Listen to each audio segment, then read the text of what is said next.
Nobody trusts anybody now. We're all very tired.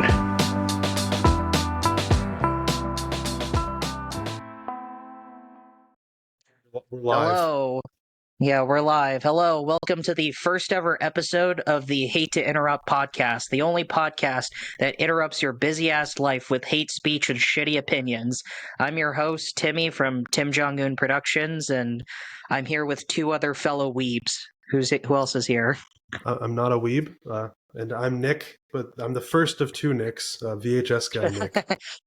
And I'm also not a weeb, unfortunately for Tim, I guess. But I'm Nick from Stop Culture on YouTube. It's not really unfortunate when that's just a common thing I've had to deal with, where it's like, oh, I'm just the one guy that likes anime, and then everyone else is just normal, I guess, if that's what counts as being normal these days. Just in the minority, bro. I'm sorry. No. So who are we all? Why did this happen, this podcast? Why did the world need another podcast? I mean, I guess the real answer is that it didn't. It never does, but we wanted to do it anyway because we like sharing our opinions, and we all have YouTube channels already, so why not just give it another forum for us to blast our bile onto the internet. Actually, the biggest reason this happened is I made a Discord. It's actually pretty big now, just because I wanted to hang out with other movie YouTubers. And me and Timmy here, we pretty much have polar opposite opinions about everything we talk about. So I thought, why not make a podcast where we can just argue to the masses? It's funny you mentioned that because, like, this podcast originally just started out of pure, like, spite and obligation. Because as Nick mentioned, we were arguing so much about everything that one of our friends on your Discord was like, "Damn, if this was a podcast, then I would listen to this all the time." And we were like, "Well, I guess this is free real estate. Let's make it happen." So, and I guess that's kind of how it came to be, because that's just what happened. It's just spite and contractual obligation, and that's about it. And I guess I'm sort of like a mercenary of moderation and like a recent signee onto this to kind of be the ref, put myself in between these guys when it gets too heated. So that's what I'm going to do. You're the mom of the group, so every time me and Nick get heated, you can be like, you guys need a timeout, go to your corners and just not talk for like 10 minutes, and this can be my solo podcast for the rest of the time or whatever. Fuck yeah. Protecting the people.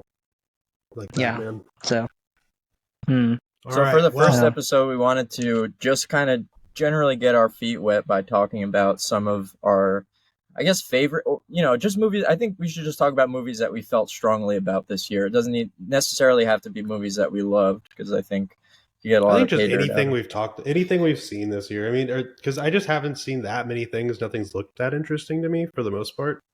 So just anything we've seen, let's just fucking talk about it. Which most recently for me would be Challengers.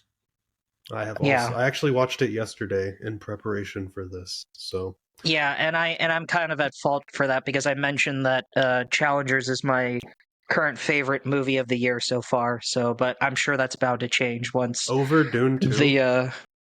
Yeah, I liked this more than Dune 2 for sure. That's insane. Have you seen Dune 2? Yeah, I have.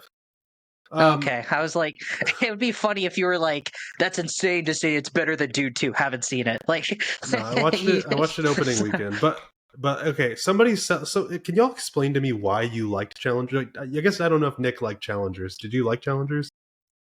It's my favorite Luca. How do you say that guy's last name? Guadagnino? Luca Guadagnino. That's the best I can do. I don't know if there's like a silent G in there, if it's like a lasagna type of Italian name, but it's like Luca Fettuccine Alfredo. Yeah. I just don't say his last name. I can do anti-Italian hate speech because I'm a New Jersey Italian. But nice. I've never been crazy about his work. I guess the only movie that I've really liked of his so far has been Suspiria.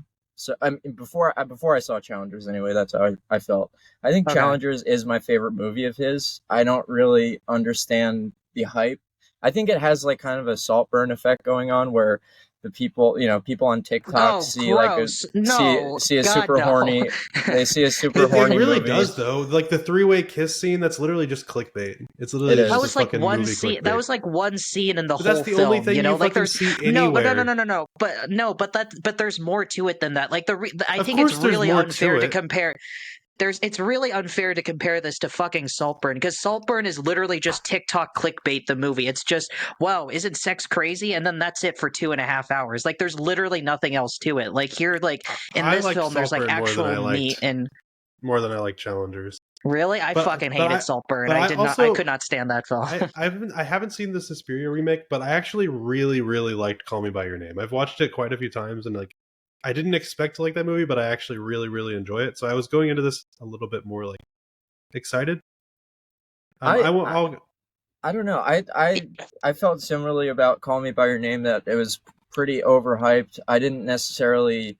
I don't feel like Luca's movies ever have too much of like a strong visual identity besides like he has a penchant for, I call it like naturalism. Like he likes to capture things exactly the way they are, and it doesn't really feel like he has that much to I'd say, at least agree. from a visual standpoint. It's almost like very I documentarian the way I'd he say, but captures things. I would agree with you, but I'd say there's an yeah. attempt, like a pretty strong attempt in Challengers. Oh no, Like, in Challengers, that's why I was yeah, more in into it. Challengers, I think that's why for me. So I think I'm gonna take a guess and say out of all of us, I've probably seen the most Luca Guadagnino films. So I saw Call Me by Your Name like a long time ago when it came out. I remember really enjoying it, but I haven't seen it since, so I don't really remember what my opinions on that. I saw I Am Love, which I thought was fine. I didn't really get much out of it. And then I saw Bones and All, which I thought was also fine. I didn't get much out of it.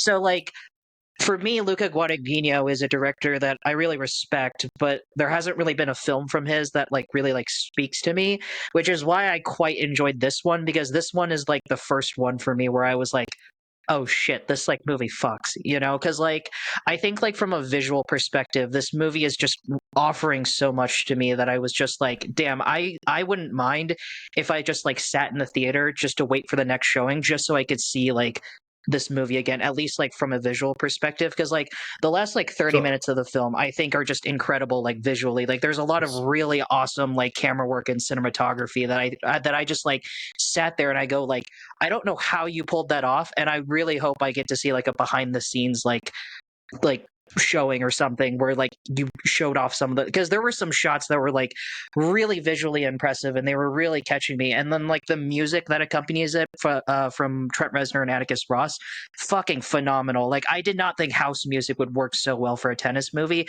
but it just somehow works. It works like incredibly well. Like the music like really adds to like the tennis matches themselves, but even like dialogue scenes, like when like characters are just talking to each other like in a room, like the music like somehow really fits those moments as well. Like it's really just like a combination of like visual and audio like extravaganza that I was really connecting with, and the characters themselves are really interesting and well written. I really liked not just how the individual characters are written, but how they like we're connected, in that love triangle Twilight ass bullshit, like type of mentality, like there was just a lot that the movie was offering that I was really connecting with. And I don't think I felt this way in any of Luca Guadagnino's films, except like maybe Call Me by Your Name, which again, I can't really speak to since I haven't seen that one in a while. So I was so really I'll happy say I with probably you don't can go, even Nick. disagree with much of what you're saying as far as like the filmmaking and like how it looks and the score and everything.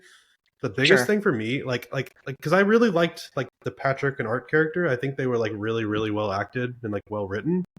Yeah. Literally, the movie was ruined in casting for me. Like Zendaya was like sucked the life out of every scene she was in. She absolutely sucked ass in this movie. I And she sucks disagree. I ass in thought she almost was everything. great. I mean, she did. She But wasn't. She gave out of the three. Like, yeah, I guess she was technically the worst one of the three. But to say that she sucked, I think, is a bit over exaggerative. I would not say she sucked whatsoever. I mean, that's just. And I'm I not would say even like a she's Zendaya serviceable like. in a. It sucks I'm because not she's even like like a serviceable Zendaya in mega everything. fan. I'm not even like a Zendaya mega fan, so I'm not like going. I'm not going at it from that perspective. It's just like I think for what she had to do for the role, I think what she did was like very serviceable I mean, it was still I think there's well done, but I think yeah. there's So handfuls of actresses that could do what she was supposed to do 10 times better. sure. I mean, I don't know. I think she's in there because, and not only her though. It's like not only her. Like obviously, I think she's like the biggest culprit because she was such a big part of the movie. But like side characters, almost every single side character was like the most laughable acting I've ever seen in my life. The lady that was Like who? like whenever he walked up to the front counter to sign up, the Patrick dude, and then the like there was like the black lady that was like helping him like get signed up and everything. Just the most ridiculous acting I've ever seen in my life. Whenever he walks into like that coffee shop, I think it was, and there's those two gay dudes that walk in, and they're just like overacting their fucking ass off. Like there was just moments that just like pulled me out of the movie because it was just so fucking bad. I don't know. I just thought that they were clearly going for a bit more of an over the top tone anyway. I didn't really think much of that, you know. Like it wasn't like distracting me because it didn't feel that different from like what they've established so far anyway, you know. Like tonally like it was a very consistent film, you know. Like it almost kind of reminded me of um like I don't know what the best word to describe it, but like some of the shots, like some of the there were a lot of like slow mo shots, a lot more than what I was expecting. But like compare someone to say like someone like say Zack Snyder, for example, who just puts fucking slow mo shots because that's the only way he can artificially lengthen his movies, and it's not there for any other reason. Like the slow mo shots in this one actually like were appropriate and it made sense for what he was going for, and it like really like added the extra like tension, you know, to the film, you know, especially towards the end where they were near like the last like game point or however tennis works. I'm not 100% I'm not 100% knowledgeable about that, but it's just really just just like it's clearly going for a more larger than life tone. So I'm not really kind of like distracted by things like that. I agree with that. I mean, so what I was basically saying, I know you disconnected there, was basically like my biggest problem was like some of the side character acting and like Zendaya, because she just, and I kind of went into that a little bit, but like the problem is it's like the movie is still good regardless of my gripes. Like I think it was well written, I think it was well directed, I think for the most part. So, but it's just like these little things that are like kind of a big deal to me because she's such a vital character to the story. Like it brings it down from like an 8 to like a 6.5 for me. Right? Well, is it her performance or the writing for her character? Her performance feels entirely. like you just don't like the Zendaya's vibes that she's giving off, and that's fine. I think that's a perfectly fair thing. I think to, she refuses. to say, I think she but I don't. But to say that her performance sucked, I think, is a bit extreme. I would never go that far. Like, I think she's playing herself in a movie that like requires her to like drop the ego a little bit. I mean, like Tom Cruise like plays himself pretty much like for the past like couple movies, but like people still like Tom Cruise in the performance. I didn't buy her as a mother. Yeah, she did not as a seem mother. like somebody. No, not at all. But like at the same time, isn't that like also the point? Like she has a kid, but she doesn't give a shit about her kid because all she cares about is tennis and winning. Like so, like all the things you're saying. Like I agree. I think she didn't care about her husband and her marriage, but I think she definitely seemed like she cared about her kid. I mean, she cared about her kid like in passing, but like it's a completely different like personality because like that's really her life goal is to constantly win. Like her whole motto is like when like in the scene where him and the other guy were like fucking, and he's like, "Can we not talk about tennis for a second?" And she's like, "Well, then we have nothing to talk about because all she cares about is tennis. All she cares about is winning in her mind." And like that's the character, you know. But I agree with, but that's what I'm saying. I agree with you, and I think like. As far as like the script goes and the story goes, I think you're entirely right. I just don't think I got that from her performance, and it just wasn't very good to me. And it's the same for Dune Part 2, like or Dune Part 1, but Dune Part 2 she had more of a bigger role. She's just Zendaya. She's not fucking playing Chani. She's just playing Zendaya, and it just fucking annoys the shit out of me because the performances from everyone else are so good. Yeah, but don't you think, I mean, that's kind of just a movie star thing though that happens when someone is exactly like Zendaya, like she has become such a big public figure that people are casting her in movies to play Zendaya, which is like like that's what I mentioned about like that's what I mentioned about, say, like Tom Cruise, for example. Like for the past like 10 years, Tom Cruise has just played Tom Cruise, like for every movie he's in. But that's why he's only in Mission Impossible and Tom Cruise movies. He's not in like serious roles, right? He doesn't take those roles because he's he's playing Tom Cruise now.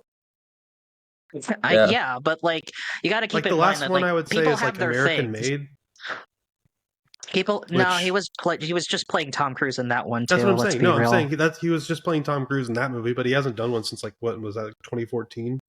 Eyes Wide Shut, Magnolia, like one of those movies, probably the last time. I don't know. So, Wait, so um, do you just dislike Zendaya when she plays Zendaya all the time, or do you dislike her on principle because you feel like she kind of has a lack of range as an actor?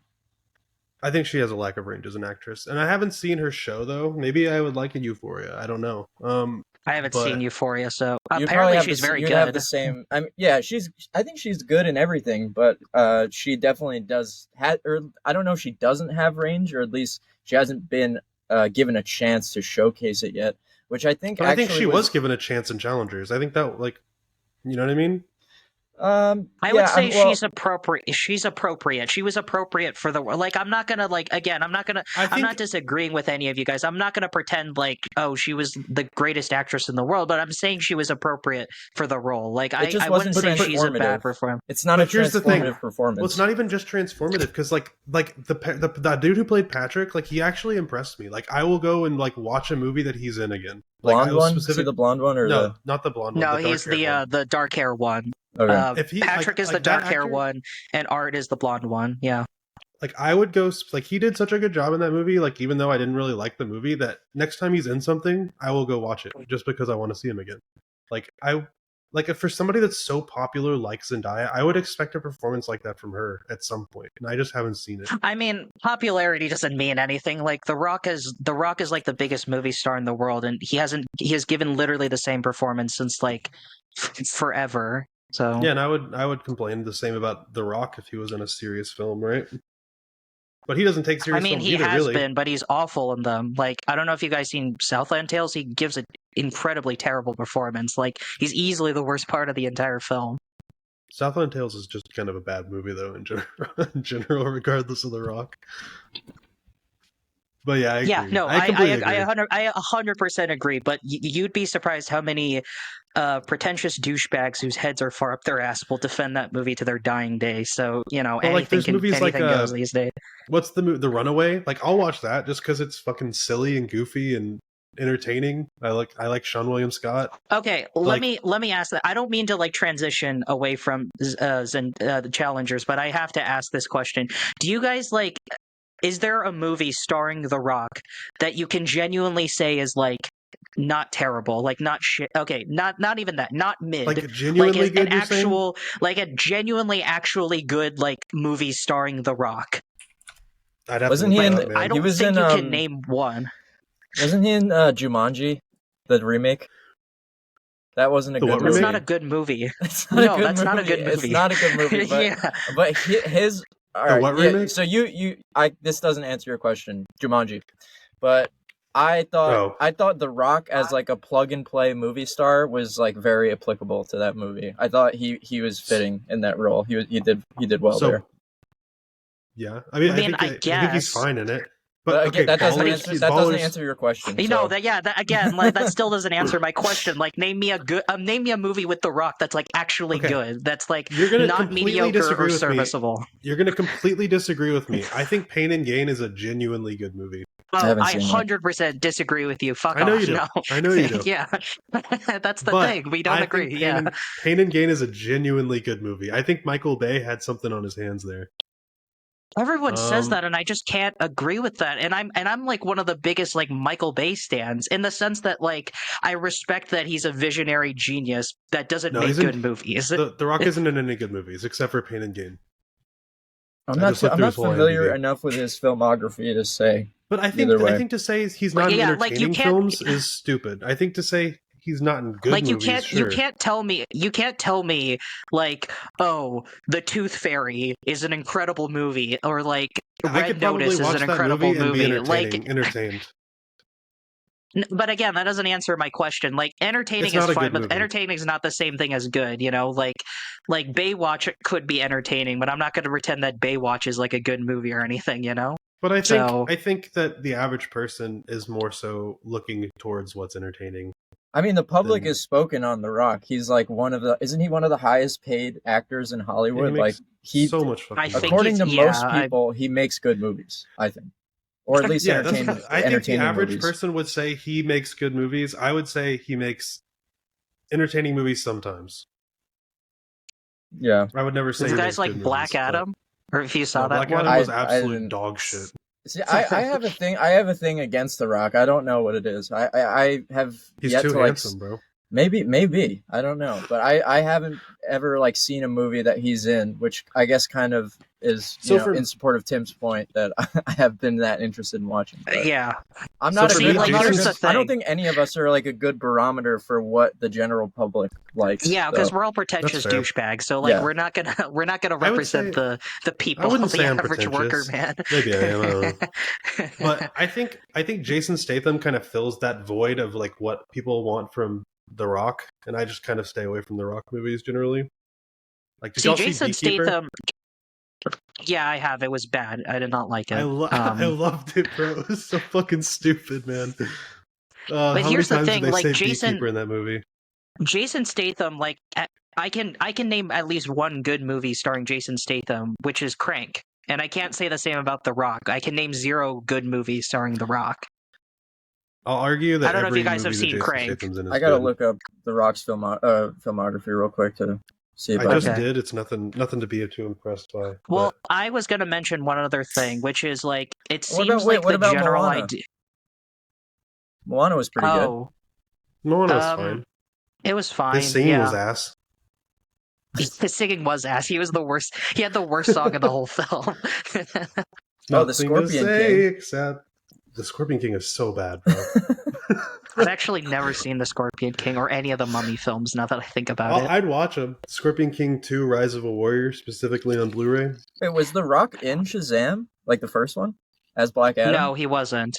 Oh. He was only in Black Adam, but he had this like weird rule where like even though Black Adam, like the character, is the main villain of Shazam, he refused to allow Shazam to be in the movie, which like doesn't make any sense. And like he was setting up this like weird teaser where it's like, oh yeah, He like Superman and required Black Henry Adam, Cavill to they're show up gonna in the end, right?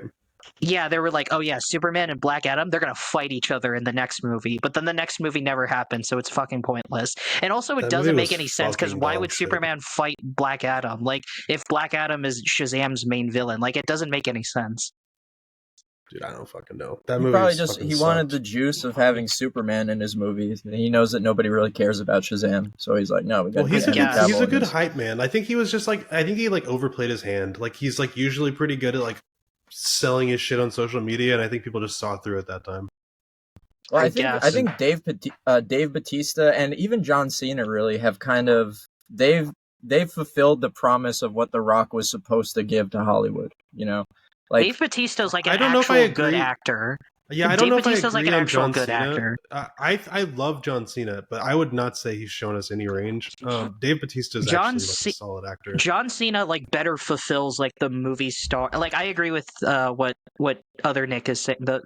I really got to figure out how to distinguish it. Culture Nick. yeah, I culture. agree with what you said. With Culture Nick said. Like I think John Cena better like fits the movie star wrestler turn actor like personality. I guess if that makes sense. Don't get me 'Cause, wrong, like- I like him a lot more than The Rock. Like, what was his show? Peacemaker. Peacemaker. I thought that was. I thought he bro. was great in that too. That talk about range. I think he showed a lot of range in that show for a comic Yeah. book I project. think he's just insanely talented, bro. Like being able there's just moments where he's just riddling shit off for fucking 35 minutes. I'm just like, holy fuck, bro. Yeah. But I Yeah, wouldn't the say he's Suicide James Gunn's Suicide Squad was like the movie that made me realize, oh, like before like John Cena and The Rock were like relatively around the same like level of like, oh, I give this little amount of shits about them. But after I saw the Suicide Squad, it's not like a great movie or anything, but like it I showed actually me really like, liked oh, it. like John Cena like is actually like capable of giving a decent performance. Like I was already like in love with Dave Bautista. Like Dave Bautista at this point has proven he's like an actual capable actor. But like John Cena in the Suicide Squad, I was just like, oh, you could also be a Dave Bautista maybe at some point, you know, if you tried, you know, like I don't know so- about that, and, like, I but haven't- I like him. Did y'all see Ricky Stenicki? Speaking of John no, Cena, no, I didn't. no, fuck. Why didn't y'all watch it? Has Zac Efron? in it? because I only watch good movies, bro, and Madam It's- Web, I guess. I would say Ricky Snicky's pretty funny movie. I would say it's a fairly funny movie. It's like a 5.5 comedy, which is good nowadays for me. And I'm also 5.5 going to is be good. honest, For me, yeah, like nowadays. That's like Anthony Fantano reviewing. You're like 5.5. You guys know Anthony Fantano? Yeah, no, I know Anthony the needle Fantano. drop? Yeah, Yeah. so He'll give A something five a out of 5.5, and that's like a glowing review for him. His review scale is so skewed. yeah. Well, like Unless you have it's to Drake, take into then account it's like just an automatic 10 out of 10. Yeah. So yeah. dude, Drake. I've been saying I fucking hate Drake for 12 years, and people are just now getting on board, bro. I'm fucking pisses me off. I was like basically obsessed with the entire beef. I mean, I don't know if we want to get into that, but I was obsessed with the beef. I made a video about it. I mean, you guys can talk about it if you want. I have nothing to say about that whatsoever because I'm not I'm a getting huge tired music of it, person. but I was following along for a bit, but like now I've just heard the fucking Kendrick song about 8,000 times, and I'm just so over it. Yeah. Yeah. But I agree. I think it's funny. I love it because I just hate Drake. I've always hated fucking Drake. Yeah. Well, Does anyone like Drake? We don't have to harp on it, but I was gonna It's say, no, does get into anyone it like if you want, Drake? bro. Like, I feel, yeah, get into it if you want. I know you made your Dude, video Drake about is it, so Drake yeah. is like the most Yeah. popular rapper ever. Of course, people like Drake, bro. Yeah, well, I Yeah, think so- a lot of people were kind of supporting Kendrick. I mean, I've always been a huge Kendrick Lamar fan, but I think a lot of people were supporting him just because you want to see the top dog have his downfall. A lot, culture always wants that, And Drake has somehow been on top of not only the rap game but like popular music for over 15 years, which is really impressive when you think about it. But I think it's just like a it's shittier time. Lil Wayne. Yeah, it's time for him to have his day in the court of public opinion, And I think Kendrick was just the perfect dude to bring that, Yeah. Yeah, No, I agree. mean, I'm not like I'm not happy gonna. about it. Yeah, I'm not gonna pretend I'm an expert on this, but from what I understand, like it's like 99% everyone's on Kendrick's side, and then like the 1%, the weirdos are like on Drake's side or something. So yeah, that's like what I'm getting. Yeah, that's pretty accurate. mm-hmm. Drake has So, a lot okay. of stands, but yeah, let's move on. I'm curious. I'm curious specifically because I want to know what y'all think. What are y'all excited for? Like, I have a few things I'm excited for. I'll just mention them real quick. Like, obviously, like Alien Romulus. I don't know. I think Fede Alvarez is fucking mid as fuck as a director, but I still kind of am excited about a new Alien movie. The Evil Dead remake is I hate that movie so much. So when I saw that Fede Alvarez was attached for the new Alien film, did you I see was the like, new Texas oh, Chainsaw? Jesus Christ. Did he? I thought someone else directed that. No, right, bro. It was fucking bad, bro. You have to watch it. I know it's so it was bad, but I thought he only produced that film. I could be missing. I could be wrong. I could have swore he directed it. Let me. No, it's directed by a guy named David Blue Garcia. Fede Alvarez wrote the story or something, apparently. Well, him having his like fucking toes dipped in that movie in general fucking turns me off. Yeah, he was a producer wrote it. on the film too. So yeah, I mean, he didn't write it, but apparently he has a story by credit, and he also produced the film. So yeah, I'm the only thing I saw from the film is the fucking like shitty Instagram like thing or whatever. Yeah, the bus scene. Yeah, I saw that and I was like, this is idiotic. No, thank you. I'm good. I'll pass. So is 28 years later coming out this year?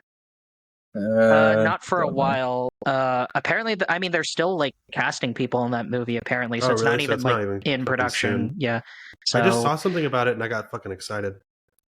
I mean, Danny Boyle and Alex Garland are coming back to like working on the film, and apparently they're making a whole trilogy of 28 insert frame of time here movies. Danny Boyle's apparently not directing all of them, but Alex Garland is writing all of them. So, and Danny Boyle's just directing the first one, and I think they like hired someone else apparently for the second one. I think it was the director of the Candyman remake or reboot or whatever it was. She did what's her name? That's Nia DaCosta. I think she did what's her name? She did the last Marvels movie, right? The Marvels? Yeah, the Marvels. Yeah, the Marvels. The Marvel. I think that's her. Let's see. Yeah, they're doing her. a Smile. Yeah. I'm on Variety's upcoming, most anticipated movies of 2024. I'm not going to hold that one against her because I mean, who knows what Disney made her do? Yeah. No, I think most of the And also- movies that I was really excited to see have kind of already came out, but there's still a couple. There's Nosferatu, Robert Eggers' They're next doing a movie. Nosferatu? Yeah. Oh, yeah, Roger Eggers? Yeah, Yeah. Robert Eggers is directing a Nosferatu remake, which I don't really care for either the original or the Werner Herzog remake, but I saw that Robert Eggers is making it, and that alone is interesting to me. I quite like his films. The Lighthouse is an incredible film. It was Yeah. probably my favorite movie of 2019. So it you was either probably that wouldn't or expect- Parasite. You probably So- wouldn't expect me to like his movies, but I actually really like his movies. So that is Why surprising wouldn't you considering your Yeah, why wouldn't you expect it? because it's very anything it's that very counter to my requires taste. any sort of thinking or abstract or surrealism is just too much for Nick, and he's like, no thank you. I like my movies like I like my pizza, straightforward and just plain cheese, thank you. Really? It's pretty true. I mean, it depends. But I love Robert Eggers. And then but the biggest thing, I thought he didn't go far enough in The Northman. Like, did y'all see The Northman? I did, yeah. Yeah, I did. I enjoyed Like, it. I wouldn't say it's his like best movie or anything, but I see what you mean. Yeah. It was almost like too straightforward. Like, I think, I don't know, it was kind of, it seemed like it was a purposeful decision on his part. It was his first movie away from A24. I think he went over to Focus Features, right? And Yeah, he it got was a a bigger huge budget, so $90 million yeah. budget. So he kind of had So to water it down a little. but like if, Yeah, if they we got more of probably what was in the wanted him last to 5 make it minutes, safe. I would have wanted to watch that movie again. You know what I'm saying? What, Yeah. the nude, Wait, volcano battle? That was awesome. Yeah, that was hot, that shit was sick. literally, but also like metaphorically. So I don't know. I thought Lighthouse was really good. Yeah, Lighthouse is one of my favorite movies of the 2010s. Love that movie. yeah, I love The Lighthouse, and The Witch was very good as well. I quite liked The Witch. I have a yeah, I have a spooky story about the witch. You guys want to hear it? sure, let's yeah, hear go it. ahead, man. So I listened to this supernatural podcast called Otherworld. I don't know if you've ever heard of it, but it's really good. It's basically it's kind of like a journalistic approach to scary stories. So the guy will have people call in and do like an extensive interview about whatever the scary thing that happened to them was. So this one episode, it's like a 5-part series, and the girl is detailing a demonic possession that she claims is happening inside of her home. But she said that it was like in 2014, I think, before The Witch came out, she was having this demon like implant these insane dreams into her head of the remember the ritual that takes place in The Witch where the witch is like cutting up the baby and like putting it in the the ointment, which is Robert Mhm. Eggers apparently got that from like a historical artifacts, I guess, like historical record of what quote unquote witches used to do. It's part of a ritual called like making flying ointment, which is what they believe that if you cut up a baby, this is really graphic, but if you cut up a baby and like put it into some kind of stew, they would be able to fly. So she was having dreams of that before she saw the movie. And then when she saw the movie, obviously she like freaked the fuck out. But I just, yeah. You should probably read it somewhere. Yeah, that's insane. Yeah. I'm such a skeptic. Fucking, I don't know. Yeah, you probably wouldn't like that podcast then. I always feel bad because my girlfriend's always telling me these stories and stuff. She's all excited, and I'm just like, I give her like a one word, just fucking. It's probably this. She's just like, you fucking taking the fun out of everything, dude. It's like, sorry, bro. Fuck. I mean, I love horror movies mostly because I'm super into supernatural stuff and I love scaring myself.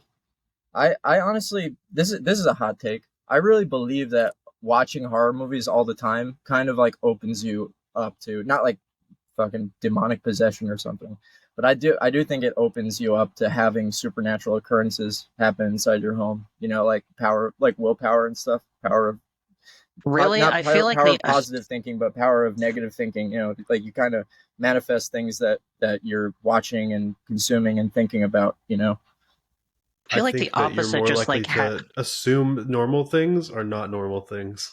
yeah, I feel like the opposite happened to me because like I grew up on like a healthy like dose of like slasher films, and I think at a certain point I just kind of was like, nah, I don't really think a crazy spooky boy is out there with the machete, coming after me and stuff, like, and also like You never know. I've dude. kind of grown to the point where I was like, I think I've realized now that like things like ghosts and like exorcisms are like, guys, ghosts and exorcism shit isn't real. Like this isn't scary. Like this is bullshit, like And that's just something that I've just kind of grown to like. Not like I don't believe in this, so I'm just not gonna find this scary. Maybe it's why like I couldn't connect with The Exorcist.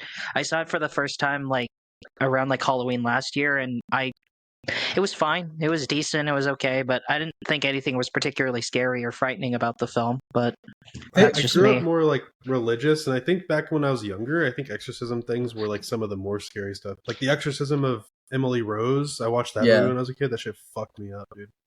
Oh, there's some insanely scary shots in that movie. Like, do you remember when she's like walking over the barbed wire fence and she's like, her hand, everything's bleeding? Oh god, really creepy. Yeah, I'm Yeah, excited for Halloween. I think for me, like when it comes to things that scare me, it really has to be like a sort of like really specific cathartic experience for me, So like for example, like a horror film that I've seen like multiple times but still like scares me to this day is The Thing. Like when I watched that scene where like spoilers for The Thing, but let's be real, it's an old movie, you should have seen it by now. That scene where like the dog like goes inside the dog cage, but then the dog like starts morphing into like the thing, and it starts like sucking up like all the other dogs, and like the dogs are like biting on or chewing on the gate, like desperately trying to get away. Like that scene like still scares the shit out of me. Like that still terrifies me to this day. And maybe it's because I like dogs and I get like really upset when I see dogs get hurt. But so when I see that scene in the Thing, I'm just like I still like get goosebumps on my skin, So I can't do like animal cruelty stuff. Like the stock kind of it's like a staple in so many movies. The scene where the the stock character dog noise or no whatever. no it's like template of a scene. Like you need the dog. Everyone else thinks the dog did something bad, so the owner has to be like, no, you need to go, and then they start like throwing rocks at the dog or like hitting the dog. You know what I'm talking about, right? It happens in like I always think of like Arya from Game of Thrones when she needs to get Nymeria to go away. I can't watch that shit. That's what I think of. Yeah. Mm-hmm. Oh yeah, Air Bud. Yeah, it's very common. It's a common scene, and also, I mean, that's why I had a hard time with Guardians 3. That was really rough. A lot of I haven't watched that actually. was a movie which is weird because like... I actually liked the first two a lot. You can spoil it. I don't give a shit. Oh, what? Guardians 3? Yeah. I mean, we don't have to spoil the entire. I mean, to spoil the entire movie to talk about the animal cruelty that happens in it, because basically the entire movie centers around. I've heard Rocket. that it's about Rocket Raccoon like getting turned into his little. Yeah, it's basically a Rocket Raccoon origin story, and like the whole movie is just basically a PETA like propaganda film, basically. I mean, I say that in the best way possible, but it's really just a PETA propaganda film. Let's be real. Yeah. After Rocket Raccoon is basically given sentience by his creator, mad scientist guy, the first word he says is like, hurts. It's so fucking sad. Because it's like he's got like his brain all, like he's just got like a reverse lobotomy basically, and he's oh god, I can't. Yeah, it's really fucked up thing. Yeah, and it's like slaughter as many people as you want. I'm cool with that, but like the moment you hurt an animal, I'm just like, you fucking assholes! You can't do this shit, Yeah. I don't know, bro. Are y'all excited for the new Terrifier coming out this year, by the way?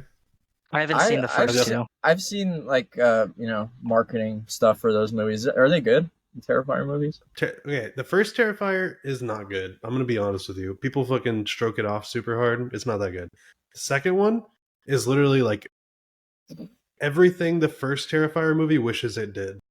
And like that's intentional. And it's actually really sick. So I 100% recommend watching Terrifier, and we should all go see Terrifier 3 when it comes out. Okay, I haven't seen the first two. From what I understand, they're just like torture porn in the movie, right? Yeah, it's just a gore fest. But it's like what the second one basically. The second one actually implements a story. That's why I say it's better, because there's actually some kind of like it's not just complete nonsense. It's like only a little bit of nonsense, but then just a bunch of gore. But yeah, I'm so excited for the next one. when it comes to story and horror films, it's kind of like a case by case basis for me. Like there are some horror films where I do definitely go for the story. So like something like say The Shining, for example, like the Shining, like the deep thematic elements. That's what I take away from that film more than anything. But when I'm watching something like say like I don't know Halloween Water, like do I really give a shit about the story in this one? Like no, not really. Just like get to the kills already, so I could go to bed and move on with my life. You know. I think there When I has to say be Halloween, a reason for everything. I should I think there has preface to when be I a say reason for the Halloween Water, things to I'm talking happen. about the Halloween H20 like Halloween anniversary whatever they called it. It H2O. was a really I just called it H2O. Halloween Water because it was just really stupid. Yeah, H20, H2O, whatever you want to call it. Yeah. So No, I agree, and I think I need enough story to like make what's happening make sense. But beyond that, I don't care if the story's deep or anything. You know. Well, did you see Smile? That's kind of a good example of a horror movie that's pretty light on story, but I would say pretty good on scares. Smile For sucked the most part. anyway. Smile It was was just fine. like it was a shitty like this is a horror movie for the babies, I guess. Like it was that kind It's of like movie. it's something you take your girlfriend to go see because she wants to go see a horror movie. I think Smile. It's pretty- definitely not. It's not like a Ari. I know you don't like Ari Aster, Nick, but it's not like an Ari Aster Eggers like elevated horror No, yeah. movie. I mean, but it's not even that. Like it had a little bit more to it than the Conjuring popcorn later flick. Conjuring movies. I would say. Tim just hates anything that's like made for the masses. Not really. Do you? Okay, no, that is a lie. Because here's the thing. Like, I was going to mention another example where something like, say, like Evil Dead, for example. Like Evil Dead 2, let's be real, doesn't have a story. It's just Bruce Campbell running around with demons for like an hour and a half. But like that's what makes it great. Like that puts the filmmaking like front and I'd say center. the and, average like, person Bruce Campbell's doesn't like the first Evil Dead movie. What's there not to like about the first Evil Dead? It's so good. I mean, I think aside from the it's pretty widely considered a classic now. I would say no. I'd say Evil Dead. I would say no. I would say Army of Darkness is pretty like universally loved. I wouldn't even say Evil Dead 2 is that universally loved outside of horror fans. That's strange because I feel like Evil Dead is probably considered that just because it kicked off, the franchise that eventually gave us Army of Darkness.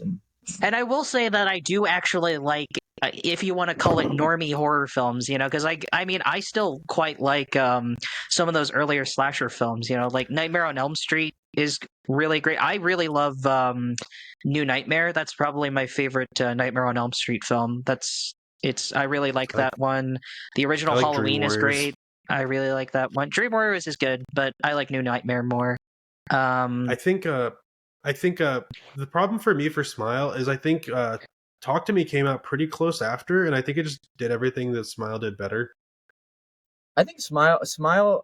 I was curious to see it, even though I knew it was probably going to be kind of dumb. I think it's just a cool concept, because it is undeniably I thought it really was scary to have somebody just smiling insanely creepy at you for I mean, trailers and stuff. I think it was scary. I think a lot of those, like, they have like her looking out the window and there's just somebody like 50 feet away from her in a parking lot smiling. That's not creepy. I think that's pretty creepy. I think it's not pretty creepy. really. I mean, I don't. It's fine. I wouldn't. I'm not going to think about it in 5 years. I'm never going to Like by that logic, then like every Aphex Twins like music video is just the scariest thing on earth. Then because like I do think the Aphex Twin is scary. That album Rubber cover Johnny is scary. fucking terrifying, dude. Yeah. Rubber Johnny has literally caused me more nightmares than any horror movie as a child. I mean, it's basically it's the concept that makes spooky clowns scary. Something that is actually wants to do you harm, but is presenting like a happy face. That's like a scary concept, I think. And I think Smile that's why that concept very interesting. There's a lot of hate. I think the movie Smile does it. I mean, that's probably why people like the Joker, right? Because that's the Joker's whole like ordeal. It's just he's a goofy clown, but he's also a what do y'all? Gigantic psychopath. People like the Joker because he's twisted, and we live in a society. I don't know if they like him because he's scary. Okay, we like him for the memes. What do y'all think now about I get Joker? It. Like the character or the movie? The movie, the Joaquin Phoenix Joker. I didn't care for the movie.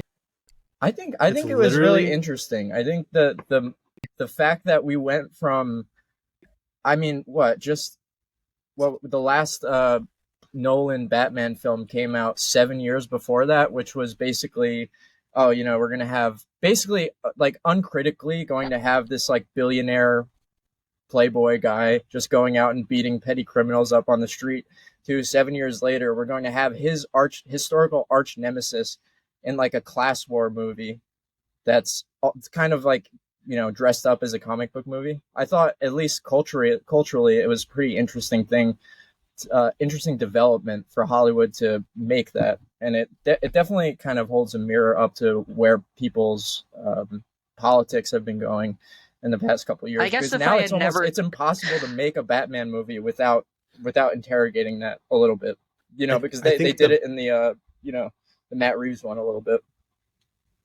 I think Sure, my yeah. biggest problem with that movie is if I've seen The King of Comedy and I've seen Taxi Driver, I've already seen that movie. Yeah, I was gonna mention the same thing. Like, if I had never seen a single Martin Scorsese film in my entire life, I guess I too would also think it's the greatest thing to ever happen since like Joaquin sliced Phoenix bread. was So- excellent in it. I think the movie itself was competently made.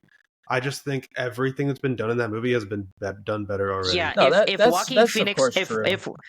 if Joaquin Phoenix wasn't in the movie, like literally no one would give a shit about this film. Like no one would care whatsoever about the movie. Like because the movie I don't doesn't know. offer anything else I don't whatsoever. think that's true. I think people really love the Joker.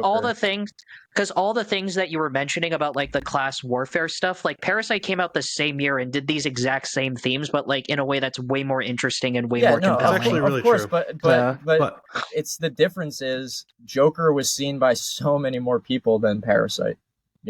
Joker Yeah, is, which first of sucks all, when it's a comic book movie, which is basically that's basically like that's the way, if you're going to try to get any kind of idea into a movie, I feel like a pretty smart way to do it if you're a filmmaker is to kind of dress up your comic book movie, your IP film, as something that has a little bit more to say, which is why I think it was kind of interesting that Todd Phillips chose to do that.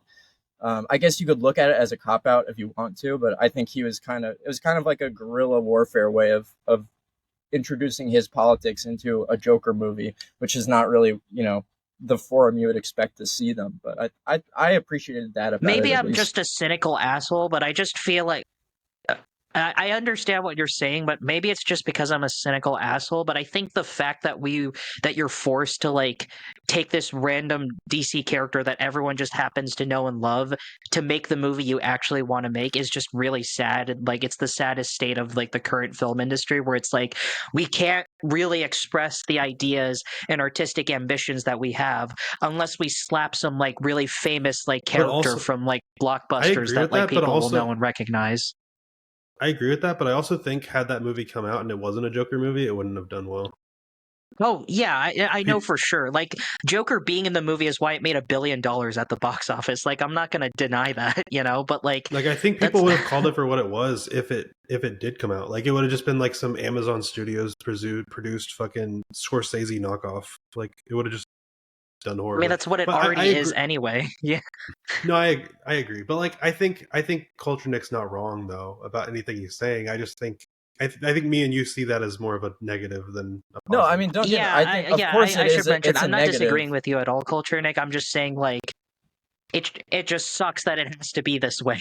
I totally agree. I think that obviously it sucks that people have to do that filmmakers can't really get anything made and not necessarily true, but for the most part people have to really play the game, so to speak, with Hollywood in terms of getting stuff made. It has to be a sequel or a reboot or whatever the fuck. But I think the way that Todd Phillips chose to do it, it was it's a watered down political message. It's not like difficult to grasp. It's not like necessarily a deep message or anything that we haven't seen before. But I think the way that he did it was I thought it was at least thought provoking, and if you factor in the performance from Joaquin Phoenix, which is probably the best performance. I enjoyed my of time his at the career. theater. I think it's a great movie. I think I enjoyed my Joaquin time in the Phoenix? theater watching it. Yeah, I said. Wait, I sorry, think you that's said his best Joaquin that was pretty good. Joaquin Phoenix's Probably. best performance? I disagree. I can name like 4 or 5 other movies, I think. What do you think he's done better in?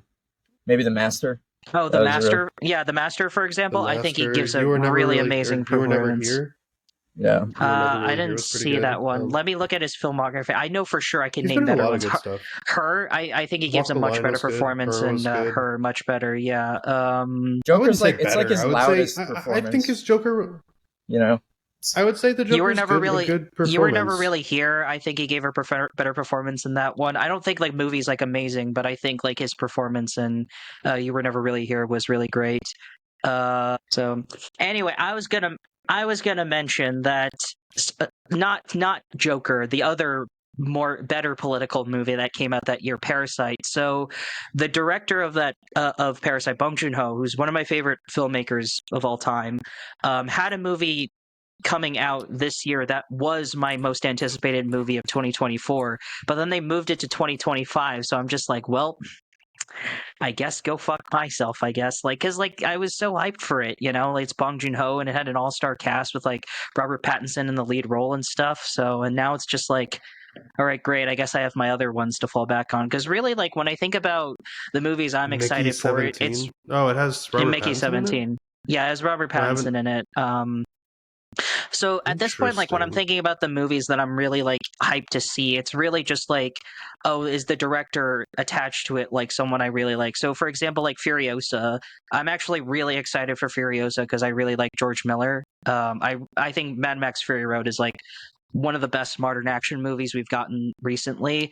And then on top of that, like I'm really excited for Kinds of Kindness because I quite like Yorgos Lanthimos. I thought his last two movies, The Favorite and Poor Things, are like phenomenal. Like they're excellent. They're amazing movies. Like after Poor Things, especially, I was just like, all right, whatever movie he's coming out next, he already bought my ticket. I already bought the ticket. You already have my money. Just give me the movie so I can see it at this point. You know. So yeah.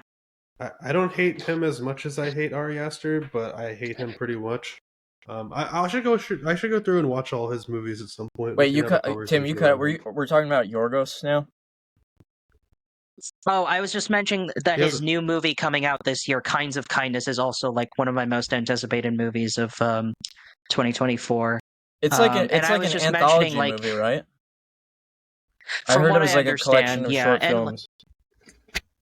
yeah, and for me, I was just saying like his last two movies are like phenomenal, amazing. Like they're the reasons why I'm like hyped to see whatever Yorgos makes next. Because like The Favorite was incredible, and then Poor Things was somehow even better than that. I thought Poor Things was like truly exceptional.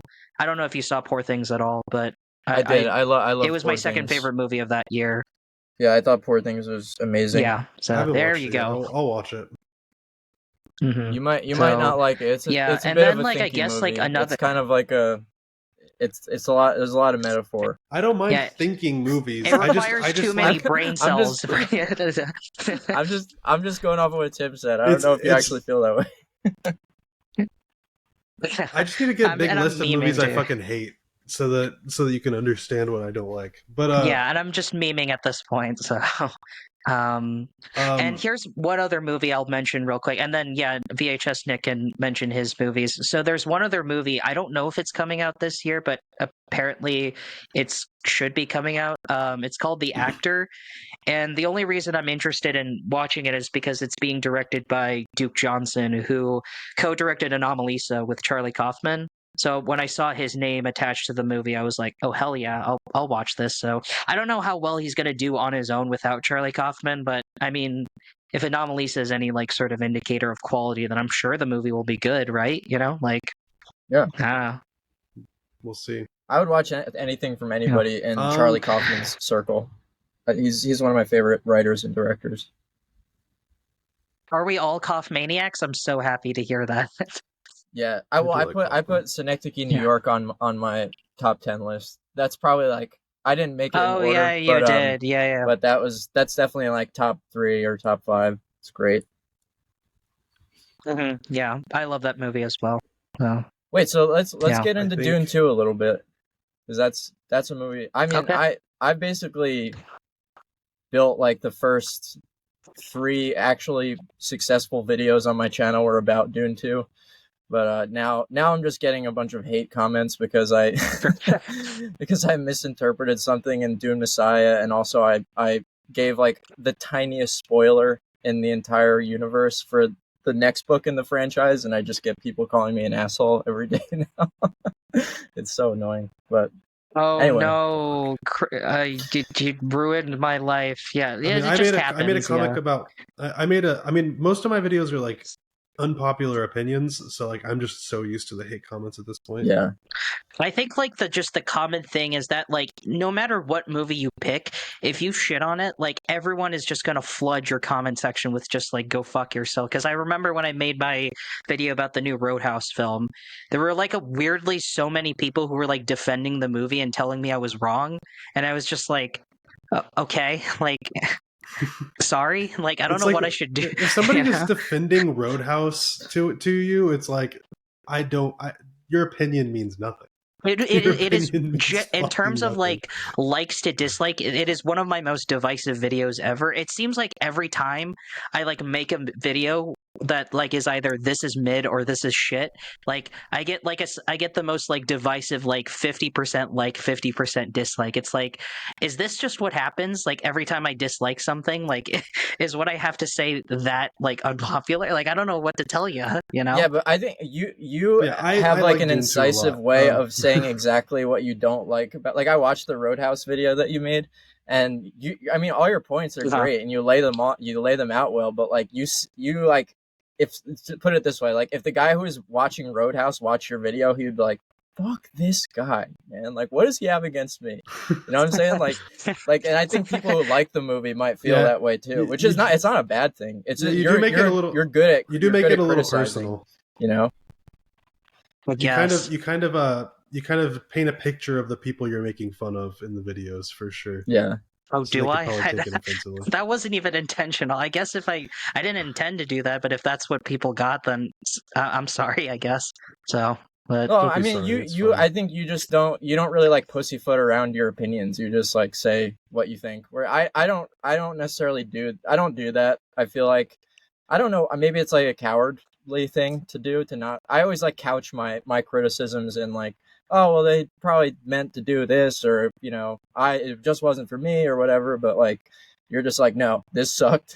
I'm gonna tell you exactly why it I sucked, mean, and you know. either way, you're not gonna please anyone. You know, like you could do like what you did, yeah. You know, for your Dune videos, and everyone would be like, "Oh, you didn't get it," or "Wow, you misinterpreted this," blah blah blah, whatever. Yeah. Or you get the reactions that I got and be like, "Oh, you're a pretentious California boy. You don't know what you're saying." Like you're not gonna please anyone either way. So like, you might as well just make the video that you want to make and then just move on with your life. You know, so. Yeah. Agreed. Yeah, no, I Yeah. don't. I think I just do it. I go easy on Like- things because I think partially because before I'm a YouTuber, I'm a musician.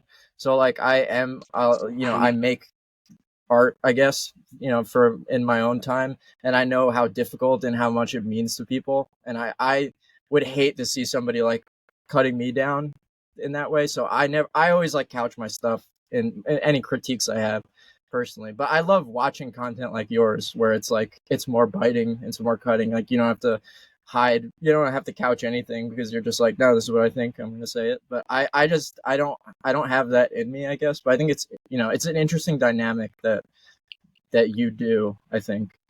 Sure. Yeah. Well, thank you for saying it's that. hard for Yeah. me to do it. It's hard for me to do it unless it's something I actually feel strongly about, which is pretty rare. But like there are videos like my comedy video where I went kind of hard because just that shit actually pisses me off. Yeah. You know? And yeah, with So I'm something not going like to that, watch like Roadhouse I really that I don't love give a that. shit about. Yeah, Oh, go and ahead. yeah, no, I was just mentioning, yeah, but when you get into like the specifics, in your comedy video, it's just like, oh, I get exactly what you're saying, and I never really thought about like that, and I just wish like more people were like open and receptive to that, Like I remember like Yeah.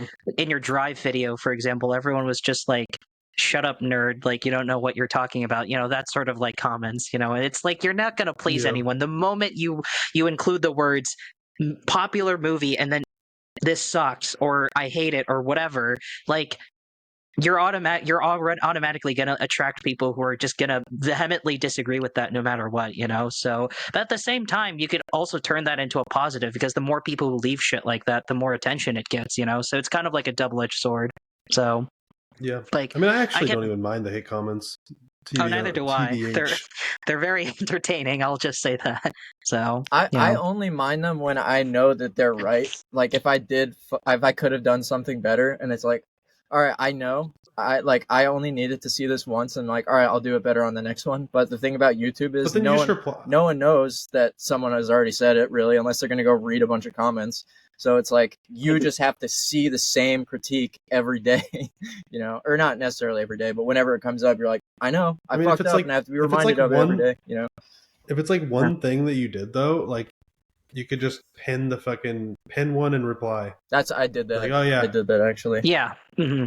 So culture, Like, I actually right. wanted to ask, like, speaking of like negative comments, like I was wondering, like, what was the difference between like the response to, like, say your George R. Martin Jesus video compared to like like your Dune Messiah video. Like I was wondering if like the response to both of those things are like comparable, because like they're big like IP based like books/properties anyway. So I was just curious to ask about that. Yeah, so I think the response to the George R. Martin video is like a little bit more fiery because I mean the title is a little bit provocative. It's like it's okay to be mad at George R. Martin. So people are gonna say you're gonna see that and be like, well, no, it's not. Like you can't put a timer on creatives and all this stuff. And so people were like a little bit mad about that. I mean, I thought I was very fair, and I wasn't like in any way trying to be like, no, it's okay to go harass George R. R. Martin and tell him that he owes you the ending to whatever the fuck. But I was like, look, this guy's been kind of pussyfooting around and like procrastinating for 12 years. He basically ruined the TV show adaptation of his own book series by not giving the showrunners the source material that they were expecting to get for to end his fucking magnum opus on screen. So I was like, it's okay to say that he is not doing his job right now, because he's not. Like I think he does owe not only does he owe his fans an ending, he owes it to himself. Like he has created a story that has moved culture in so many ways and like touched so many people's hearts. Like fucking finish it, dude. Like finish the work, like no, if I was in his shoes, gonna go ahead. Yeah, no, and I was going to mention, like, as a book reader, because I read most of the Song of Ice and Fire series, so like I as a fan of his book, I was one when I saw that video, I was like, I'm 100% with you. Like I 100% agree. Hasn't he And also you were being guaranteed fair. that they'd be out like 15 times? Like, Yeah, he's promised like 6,000 times that he was almost done with the book, but he also said that like in 2023, and then like apparently today, like he still says he's not like finished with like the ending of the next book, which isn't the last book. It's like the book after the next book will be the last book in the series. We're not getting the books. And the dude's like what, 80? Like he's gonna die soon. So like I really hope he's 80 and like obese. Yeah. So yeah. Yeah, well that was part of it too. It's like, let's not beat around the bush. He's he's probably not going to finish it, but like at least give us wins. If it's really 75-80% of the way done, at least give us that. Or write an outline and pass it off to somebody else. Yeah, Brandon Sanderson was finishing fucking what's the fucking series? The Wheel of Time. Yeah, he's been adamant that he doesn't want to do that even after he's dead. But I mean, I think what's his I think he's under Penguin Publishers. Like they're going to do it, regardless of what he says. I don't think they'll be able to, that the George R. R. Martin estate will be able to stop someone like Brandon Sanderson or Brian. Is it Brandon or Brian Sanderson from coming in? I think it's Brandon Sanderson. Yeah. But yeah, I mean, he got passed off. Like the author gave the rights over to him, like, or gave him permission to finish the series before he died. Yeah. Oh, really? So. Yeah, I mean, it could be because I know like George R. R. Martin has also said similar things, but yeah. But anyway, yeah, the point I was just mentioning is that I know you got like a similar like fiery like comment section on that one as well. So I was just curious if there was any linking comparisons between those two types of hate comments. Dune Messiah, the comments, I mean, that wasn't even really supposed to be a negative video. I wasn't even saying that I had an issue with Dune Messiah. The entire point of the video is that Dune Messiah, the second book in the Dune franchise, versus the first book, it's a entirely different book in terms of like action, even in terms of like dramatic storytelling. Like it's a much more like cerebral kind of quiet movie, and I think anyone who's seen like the first two Denis Villeneuve adaptations, especially if you have no prior knowledge of Dune as a book series, you're gonna go into it being like, oh, this is Dune 3. It's gonna be like probably even more action than the second one, and it's if unless Denis wants to really kind of take things in a different direction than what Frank Herbert wrote in Dune Messiah, he's going to have kind of an issue, and that's mainly what I was trying to say. But I'll Yeah. watch your video tonight because it actually sounds interesting. I mean, People I haven't read don't. Messiah. Oh, sorry, go ahead. Yeah. To answer your question, Tim, like people were just mad that I misinterpreted something. I mean, it's debatable that I like really misinterpreted it, but enough people said it where I was like, oh, they probably have a point. So I went back and read it. I was like, oh yeah, they're probably right. So Yeah. most people were saying that, and then I messed up and said the spoiler thing, but at the same time, it's something that you would probably learn. You probably learn like on the back flap of the book. It happens in the first chapter, and the book has been out for like 60 years, so it's like I don't really feel that bad about it. People but, just don't want to hear the truth. That's all I'll say. Like people just hate it when that one guy just says the truth, and everyone gets mad at him for saying the truth. That's all I'll say. People just have bad opinions because they're not me. Yeah, really. Yeah. So, that's the ethos of every YouTuber. pretty much. Yeah. What did you want to say, VHS Nick? By the way, I think we're gonna say something. Know. Something. So, yeah. How bad does the fucking Borderlands movie look? Like dog Did shit. y'all watch the trailer for it? I didn't even like hear dog about shit. this. Holy shit, it looks fucking terrible. You should watch the trailer. It looks awful. Like Kate Blanchett, I don't know why she's in it, but I guess she needed to pay her mortgage off or something. I guess that's why she's in the movie because I don't know. I don't have any other explanation. I'm gonna go watch it. It looks like something I need to see. I do not like the director, Eli Roth. I don't think he's made a single good movie. I think all of his movies are trash. Eli Roth. Oh wait, what about Thanksgiving? I saw that movie this year. Oh yeah, we were talking about I haven't seen it. I mean, I get why people liked it. I really did not care for it whatsoever. I just saw it and I was like, I don't really see what the difference is between this and like any other slasher movie, except this one, I guess, just has TikTokers it's on now Halloween, or something. bro. Like, no, on Thanksgiving. And he's a fucking edgelord, dude. Like 100%, he's a fucking. That's edgelord. really what he is. Like he's just like an bad. edgelord who just really likes doing edgy shit. Like I don't know if you ever saw Knock Knock. Like that movie is just like fan fiction. It is literally just like written by like a 13-year-old like fan fiction writer. Yeah, it has Keanu Reeves, and like Green Inferno is just like equally awful. I guess like not equally because I gave the Hostel movies are fucking dog shit. Yeah. I haven't seen those. Tim, apparently you said you liked like 2000 slasher movies, though, right? I do. I like some 2000 slasher movies. Name me like some 2000 slasher movies, and I'll let you know if I like them or not. I would say like the early 2000s is like peak fucking cinema. Like early 2000s slasher, or creature horror, like more so than slashers. I guess it depends on what you like. Is American Psycho a slasher movie? Because like I guess I like American. I like American Psycho. Really. No. Yeah. Okay. Slasher, like to me, slasher movie. At least the connotation is that it's usually like a teen kind of psycho horror type of thing, where there's, some potentially supernatural villain who's going around and killing teenagers. Like that's what I think of when I think of slasher movie. Yeah, that's what I was thinking as well, because I'm looking at some like early 2000s slasher movies and I can't really find anything that I would say that I like. When I think about the slasher movie, I actually haven't, but it's on my watch list. I'll watch it at some point. But when I think about like the slasher movies I like, they're mostly just like the classics from the 70s, like John Carpenter's Halloween, the original Texas Chainsaw Massacre. I quite like that one a lot. I like that a lot more than I was expecting when I first saw that. That was a really great movie. Texas Chainsaw 2 is probably one of my favorite movies of all time. Yeah, I saw it. It was fine. Nightmare on Elm Street, the original and New Nightmare. those go hard. I really like those as well.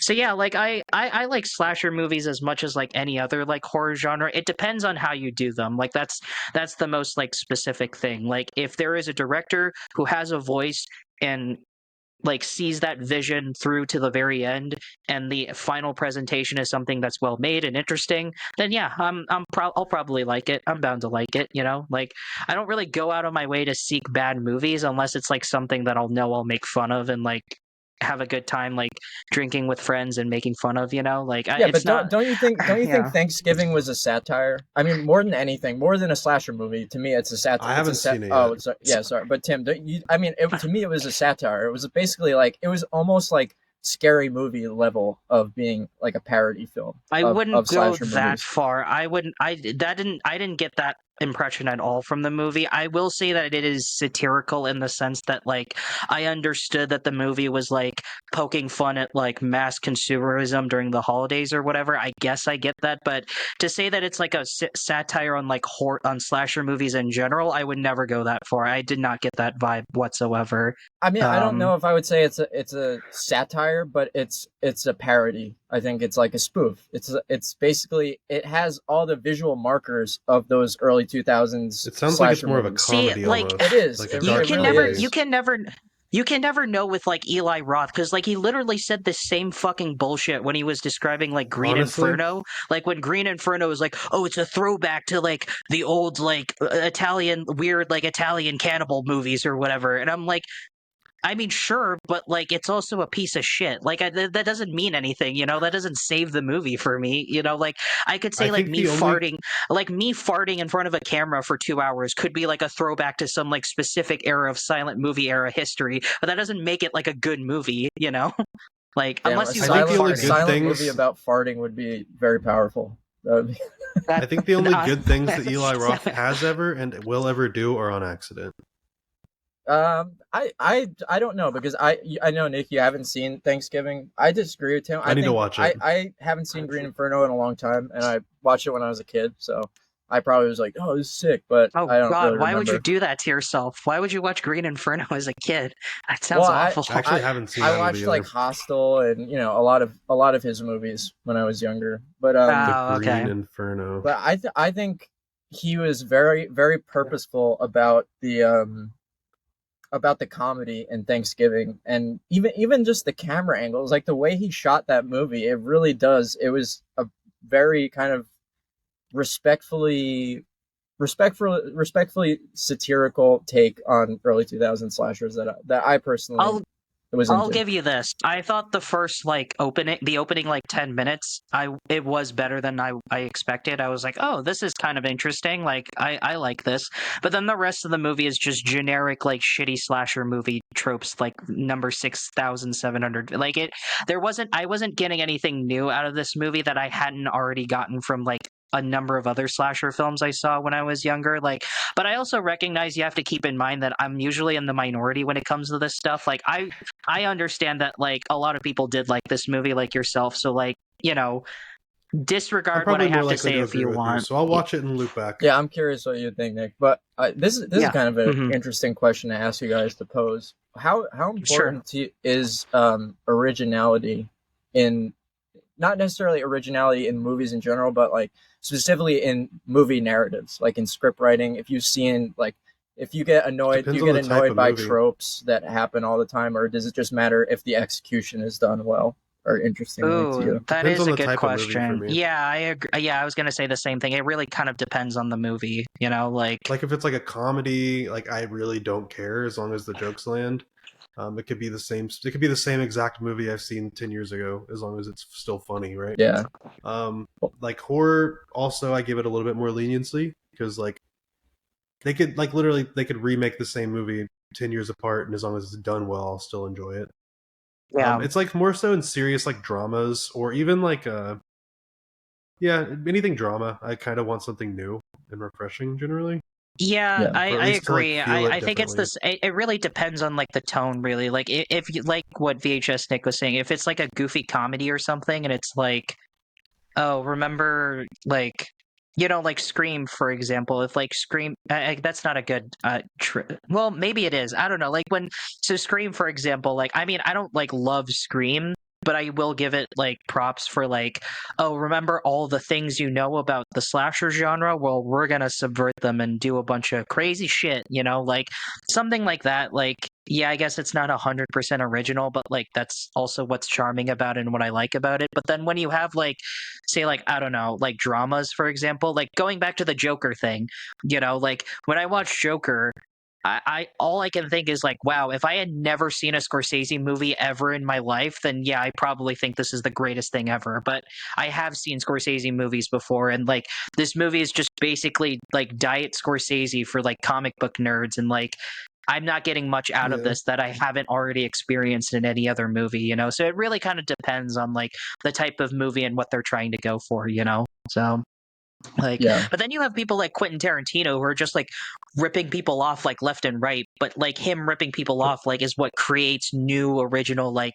ideas and voices and characters and stuff like that in his movies, like Pulp Fiction, for example. Like that's a movie like that's like filled with like moments where he's just ripping off other things. Like the bride in like Kill Bill is literally wearing the same yellow jumpsuit that like Bruce Lee wore in The Game of Death. It's like But I don't think it depends on references how you make do. things unoriginal. I don't. I think that's It's homage at unfair that point. to say. Yeah, like I guess, think that. I yeah, think maybe that that's can. not fair. I Yeah. think reference to other original works doesn't necessarily make the work itself unoriginal.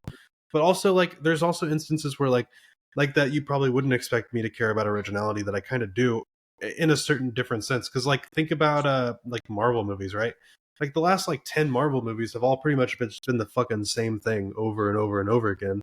And it's extra frustrating because there's so many like good comic stories that they could probably pull from, right? Yet they're just making the same fucking disgusting like movie over and over and over again. So I mean, I don't know. And those movies are basically comedies, so I guess it just always depends. Yeah. I can't watch the same thing without it still being good, right? I don't think making things just different makes them better. I agree with what you guys said originally, that it's really genre dependent. Like especially in comedies, what you said about basically you can only have so many sort of narrative templates in a rom-com. Oh, they meet at work or they meet on vacation or whatever the hell. But as long as the jokes that you're inserting every minute or so into the narrative are funny, then it works. I think horror, I don't necessarily agree with it as much, because definitely in the past like 10, 15 years, I think there's been a pretty concerted effort to basically turn at least one subset of the horror genre into just scary drama, which I think is interesting. And that's basically what horror was back in the 60s and 70s. That's just what That's just what A24 horror movies are these days. They're just scary dramas that just become horror movies at some point. So yeah, I mean, but that's kind of that's what the genre's bones kind of are, though. When you look back at like things like Rosemary's Baby. I mean, there were horror movies before Rosemary's Baby, but I'm saying I don't know if I agree. I think horror movies as a whole have always just been very like formulaic based on like the period. So like you look 20 years ago, like all the horror movies basically have kind of the same vibe. There's obviously outliers. Like recently, like up until like maybe like 5 years ago, like everything was basically just it but worse.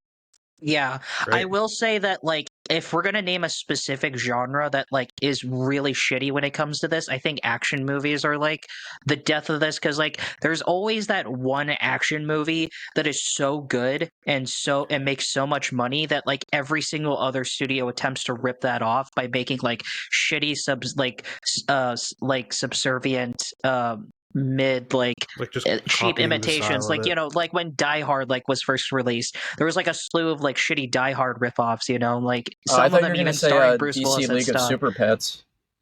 Oh yeah, that too. Yeah, or like I mean like John Wick, for example. Remember when John Wick came out? Like every single other movie suddenly had to become like John Wick. So like every other action movie had to do this like similar ass shit that like John Wick did. But to be fair on those, they all at least got the same producers bisexual lighting, fight choreographers.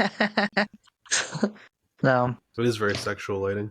Yeah. So yeah, and it's just that's a trend that happens all the time, and sometimes it's honestly for the worst. Like ever since the Bourne movies came out, we were in this really awful era of action movies where like suddenly doing shaky cam and like cutting every 2 seconds and during an action scene is considered cool. You know, it's like what the fuck? Like this is like a scam. Like I came to see an action movie so I could see the action, but when I watched like Taken 3, like I could barely see the action happening. It's like The then what sad did I part pay is I didn't $10 even for? think.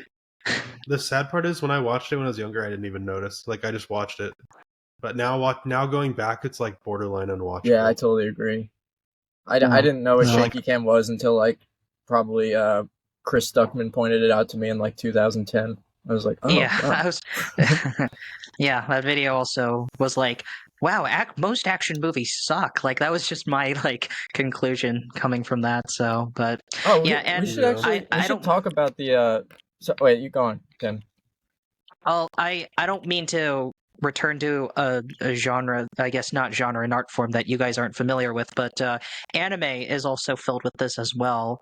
There are tons of. I'll be brief about this, and then you can talk about whatever you were going to talk about. Like there are tons of anime that just kind of feel samey at this point. Like I could name you like dozens of like isekais that are coming out that just are just the same thing, but like some kind of different variation between them. You know, like there are a few that do stand out. Aren't there like Like a million of the what's the they're like in a video game type shit? it's not a video game, but that's basically what I said. Isekai, basically, like the Getting concept sucked of an into a isekai. fantasy world. Yeah, the concept of an isekai is that a character is a loser beta male in the real world, but then he dies, usually by getting hit by a truck. And then he like gets transported to another world where he's like this Giga Chad big dick like OP fantasy hero or whatever who can do anything. And that's like basically most like anime that comes out these days. At least like most like action oriented anime. And then there's like a lot of like the kind of the samey like harem anime where it's like, oh, which of these 6,000 girls is this character gonna fuck, you know, or choose or whatever. You know, it's like every now and then there Bro, are. I don't know what you're on because I didn't even know that was it existed until you like brought it up. Well, you know, this is anime, and I'll teach you guys a lot when we get to our anime themed episodes at some point.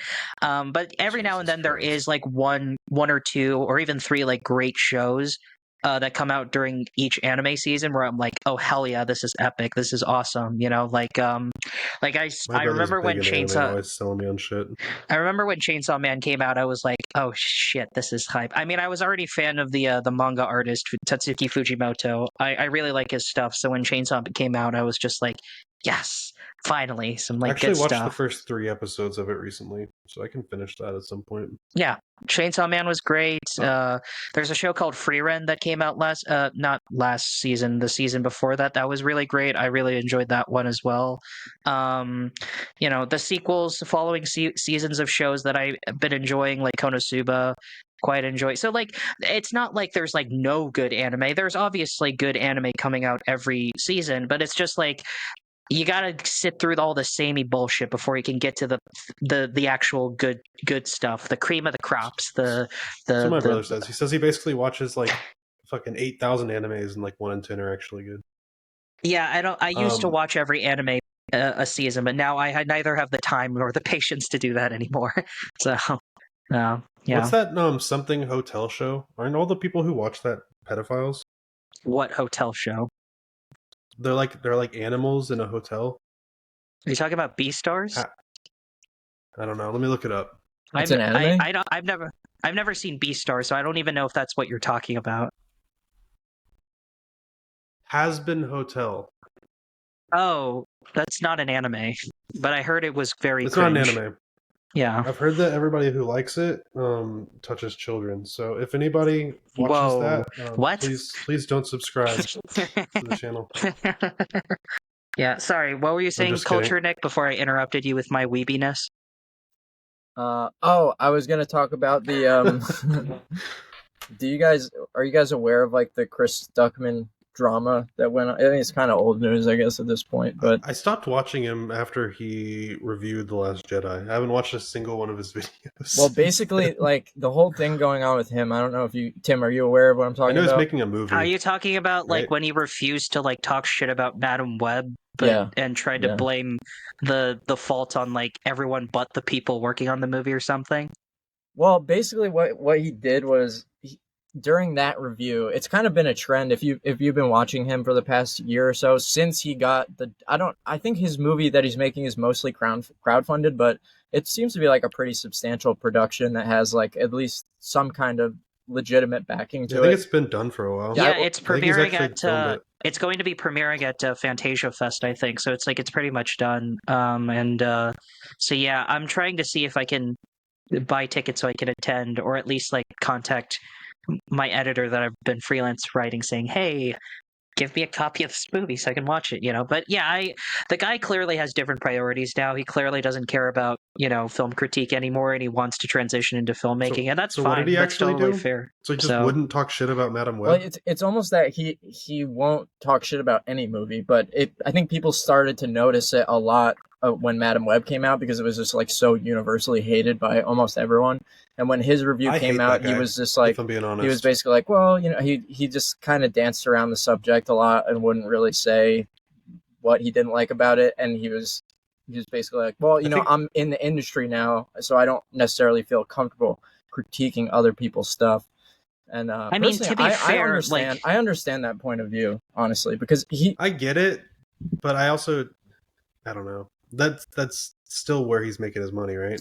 yeah, exactly. That's why Yeah. it's a definitely a risky business decision for him. But I understand if he wants to actually make inroads with relationships in Hollywood, like it's probably not the smartest idea to be like a YouTube guy yelling about bad movies for a living. So I get it, and a lot of people definitely were angry with him after he, because what's But at the the point same of a time, movie he's critic who won't basically say gonna anything bad about a movie? That's what I'm saying. It's like he's losing all credibility through his fans. So like he's not gonna be able to crowdfund his next movie if he keeps going down that road, right? So Yeah. Well, I Yeah. mean, I think don't that's know. the other thing. If he had to resort to crowdfunding for this movie, it can't, like, no offense to him, I'm sure it can't be like that big of a production. It's probably, maybe what do you think, like $100,000 budget Well, or I think- something I like think that, tops? I would agree, but at the same time, I think he wanted to direct it. So it's like it's probably hard for him to be like, I want to sell this script and I want to direct it. Yeah. So I mean, in that case, it probably makes more sense. I mean, maybe the movie does suck. I don't fucking know, but I don't really care.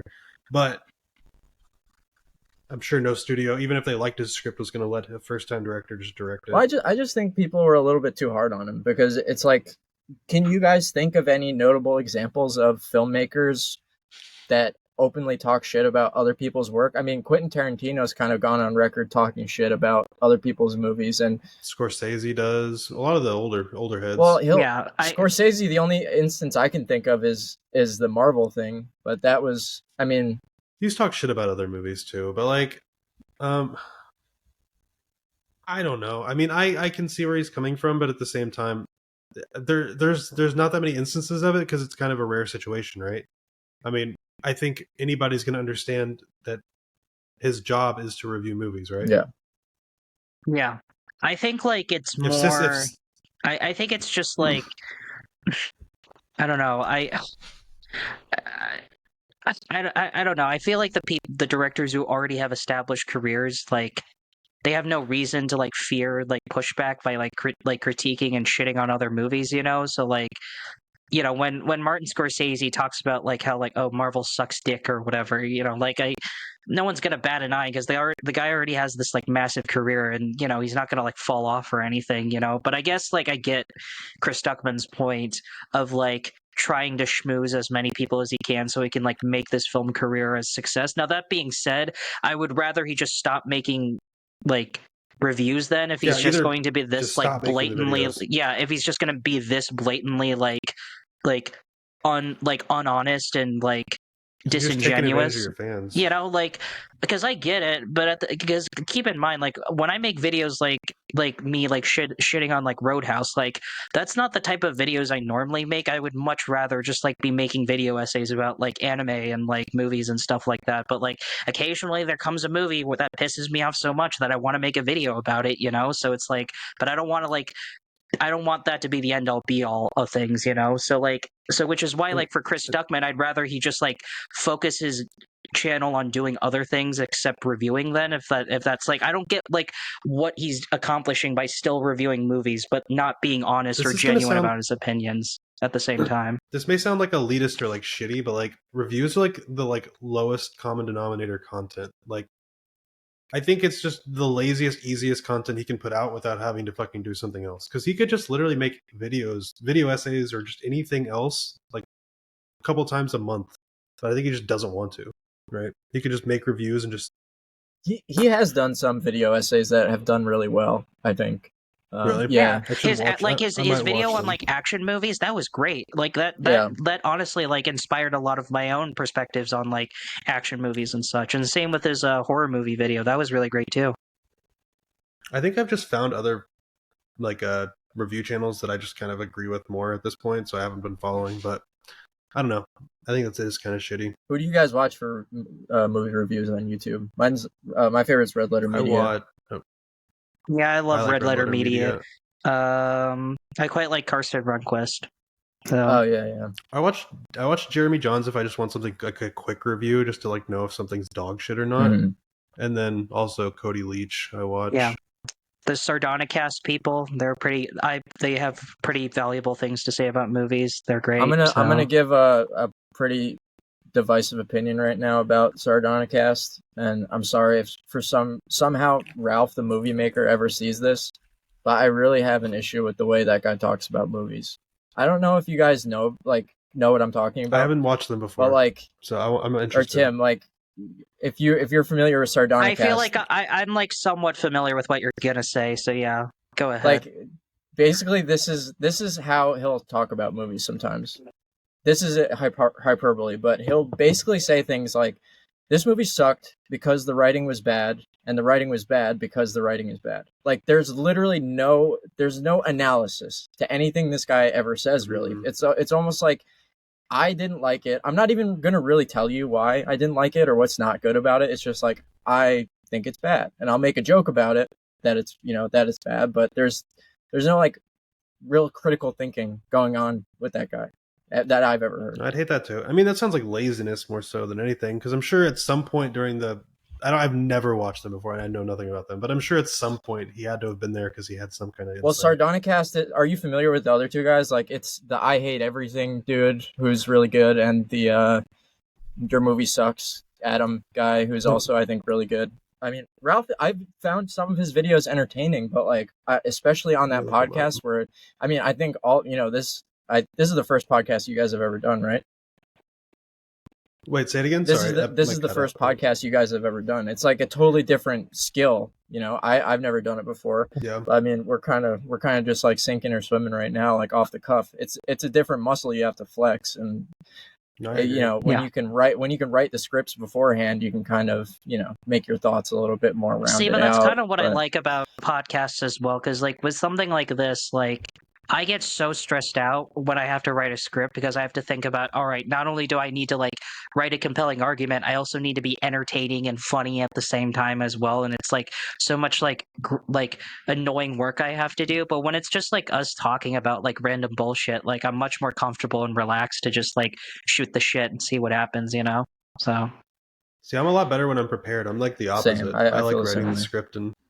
I mean, I can't. It's not just like I don't like being prepared. Well. It's like when I'm writing a script and making a video, it's like I have to put in like so much effort and so much like detail into the thing, but then like compared to this, where it's like I'm much more relaxed. I have things I can say, but I don't have to like think that deeply about them, So, well, did I hear you say you were a freelance writer, Tim? Yeah. I write I write reviews for anyone who are interested. I recently had a really great opportunity to write an article about Charlie Kaufman for Polygon. That was like really great. I was like, I think I peaked at this moment. So, oh, that's awesome. Yeah, thank you. I basically came onto YouTube the same way. I was like writing for different publications and stuff, and then I was like, oh, Yeah. I feel like hardly anyone's reading this stuff, so I'm just actually my first couple video essays were just like literally articles that I had written for other places, and I was like, Well, oh, it's I'm just funny. gonna Like I'm I just gonna didn't. narrate I this. didn't. It's funny. I didn't I start used to my just write channel because of that. That only happened that happened in spite of that, because I was already writing reviews for like my school newspaper for my college. My channel only came into existence because okay, I guess this is a fun fact for anyone who is subscribed to me and cares what I have to say, but I only started my channel because I had to write. This was for like a midterm for like a video game critical video game studies class that I took in college, and one of the midterms was that I had to create like a video that like did a deep dive on like one of the video games that we played in class, and and that was one of the first times where I could say like one of my midterms was like fun to do, because like I had to write the script and then I had to edit and I had to collect the footage and all this other stuff, and it was so much fun that I was just like, damn, I kind of want to just do this more. Like I want to keep doing this. So yeah, I just made more video essays, and they were very bad. They were very crude. Like most of them are like I unlisted them because I was like, oh god, this is awful. I don't want this to reflect who I am. But some of them are like I kept because like I wanted them to be reflective of how much I've grown since like those first early videos and stuff. And yeah, since then I've really enjoyed them. And yeah, that's kind of where I'm at now. So yeah. Yeah, that's awesome. Yeah, Man. I That's used to write screenplays. I think I've written about 15, 16 screenplays. Oh, really? That's cool. I've had a Nice. couple like movie concepts. I never really got around to actually. I've done a couple like treatments for movies, but I've never gotten around to actually writing a script. So that's cool. Yeah, it's pretty fun. I didn't want to move to try to break in. Yeah. Is that really so necessary nowadays to move to LA, you think? Unless you know people. Yeah. It's pretty necessary. It makes it a lot easier. Well, I Yeah, guess. I should tell you guys this since we're talking about like how our channel started and everything. I told you I took the scripts for like some of the videos. My first video essays on my channel. The George R. R. Martin one actually that we were just talking about was something that I wrote for a publication, like early 2023. So I basically just really? Yeah, I narrated it. Got a free video. Yeah, I narrated it. I was like, I was barely taking it seriously, so I was like, oh, I'll just see if anyone wants to watch this, and it did pretty well on the first day, and then like after a couple months, it started getting like pretty decent views. So once people saw it, they were, I guess, I don't know how or why they would type the words I was typing into. It was probably after that H-Bomber video came out. Everyone was like, oh, we're going to catch all the plagiarists. So people were like typing in my script into Google and being like, you're a fucking plagiarist. You just plagiarized Nick Rosanico, you piece of shit. Like, you don't deserve any of these views. Like, you're a fucking asshole. And I was like, yeah, that's me. So I wrote both of them. That's funny. That's hilarious. I was arguing with this guy, like trying to get him to believe that I was me. It was like fucking Seinfeld. It was so funny. That's fucking funny. It's like I swear that's like a movie or something, right? Like you're not you, but like you are you or whatever. I feel like that's a movie, right?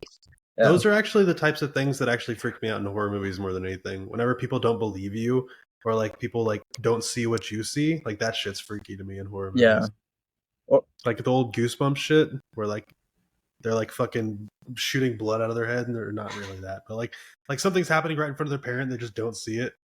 That shit freaks me out. The scariest thing in horror movies to me, or the scariest trope, is like when your loved ones are not necessarily like being impersonated by an evil entity, but like your loved ones turn against you. You know what I mean?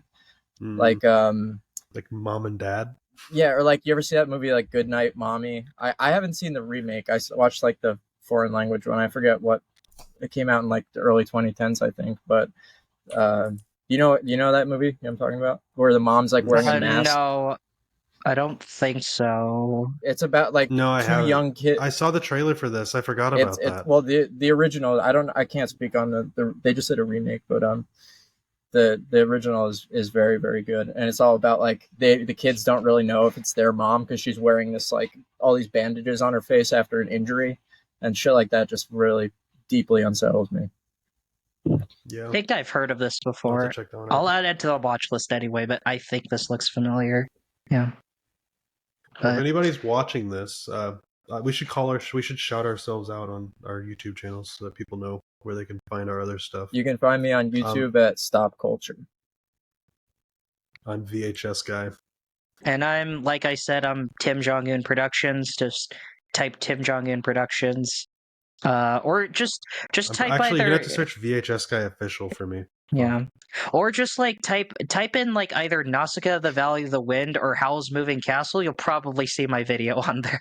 Like it's probably one of the first couple or something. So I don't know. But yeah, Tim Jong-un Productions, that's me. So yeah.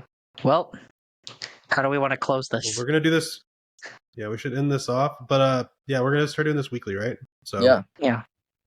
y'all follow and do all the stuff. I don't know what do we how do we Like end and this thing? subscribe. Yeah, like Talk and about our subscribe. podcast. Share it with others. If we get to 1,000 subs, I'll I don't know, do 100 push-ups or something. I'll eat we a should do a pickle, thing. whatever the We fuck should you do a thing want. where if we get to 100,000 subscribers, Tim will Stuckmanize himself on air. Oh yeah, I will. We need a face cam. What's a face cam number? If this channel gets 100,000 subs, then yeah, I'll show my face. So it won't be pretty, but Right, sick. it is mine. So Hell yeah. Mhm. All right. Well, it was nice talking to you boys, and we'll do it again Get next week. Stuckmanized. All right. Yeah. Goodbye. Get stuck. Get stuck with iced.